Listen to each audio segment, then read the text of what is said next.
Hello again, and thanks again for joining me for the Friday Wrap. It is December 5th. You're probably wondering why I'm standing in front of this sleigh behind me, which I'll explain toward the end. I also hope you had a wonderful Thanksgiving with friends and family last week.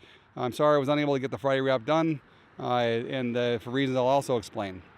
But the week before last, Gower Middle School held a very special career day for their 8th graders, their 8th grade students, the week of Thanksgiving, to give them an opportunity to learn about many of the different career choices they have. Many residents volunteered their time to give them a little more information about what it's like to be everything from an architect and an accountant, doctor, business executive, as well as even an FBI agent was there. Like the year before, I was invited to tell them what it was like to be an entrepreneur as well as mayor. And I was also able to share with them some other ideas as well. Try to open up their eyes to the wonderful community in which they live and the many accomplished residents that are all around us that they can learn from. I was also able to give them some goal-setting tips, I think, to help them to pursue their dreams, whatever that might be. As far as village events, it was a pretty quiet week last week. There were very few meetings actually held, and the Veterans Memorial Committee, though, held a very special meeting last week over at Eddie Merlot's instead of the traditional one. Thanks to a little get-together sponsored by one of our residents and businessman, Russ Smith, who happens to be with Edward Jones, and also Eddie Merlot's, who also were kind enough to provide some of the appetizers. It was a great get-together, and by the way, we are looking for additional volunteers for the Veterans Memorial Committee. If you or anybody that you know might want to be part of this initiative. As far as the bridge update, according to Paul May, our Director of Public Works, the project, as he said, has been moving along a bit slowly, recently due to weather constrictions, but replacement of the center median strip is scheduled for this week. But even before I can update you with this Friday Wrap, that is well underway, and cars have been driving on the northbound on the right side of the northbound lane as they've been trying to install that this week. So I really can't believe how fast it's actually been going in many ways.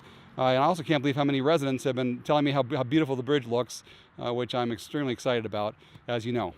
The future of the Friday Wraps. As you know, 2 weeks ago, I had let you know that there were some critics of the Friday Wrap, and I asked anyone that if you had any strong feelings for or against my continuing to do the Friday Wrap, to let me know.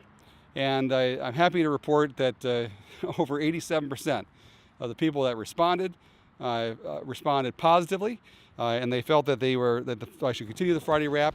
Here are some of their comments. He said, people have no idea how lucky they are to keep up with the village news from the mayor himself. I find it fascinating. Someone said, keep the wrap going, the heck with the naysayers. Love your video wrap every week, keep it going. I'm in favor of your Friday Wrap, as I enjoy the updates about our very special place. Your time and effort is appreciated. And another one said, Mickey, keep doing the Friday Wrap. I'd like to know what is going on in the village. Plus, it's nice to have a mayor who makes you feel like he's a friend and part of the family. So once again, thank you so much for everyone that responded. The Friday Wrap will continue. I will, however, make some slight adjustments, be a little more careful about some of my wording and maybe even what sounds like some editorial comments. That's certainly not the intent, but I enjoy doing it, and I'm glad that you enjoy receiving it. Now, behind me is something that was gifted to the village by a gentleman by the name of Roger Olds, who coincidentally happens to look a lot like Santa Claus, and he really is in many people's lives. His daughter and her family live in Burr Ridge, and he was kind enough to give this to the village. It is really an authentic one that's an antique that's here at the village to represent, of course, Christmas coming up just a few weeks down the road. So thank you again, Roger Olds, for your doing that for us. We sincerely appreciate it. God bless you, and thanks again for joining us. Have a great day and a great week.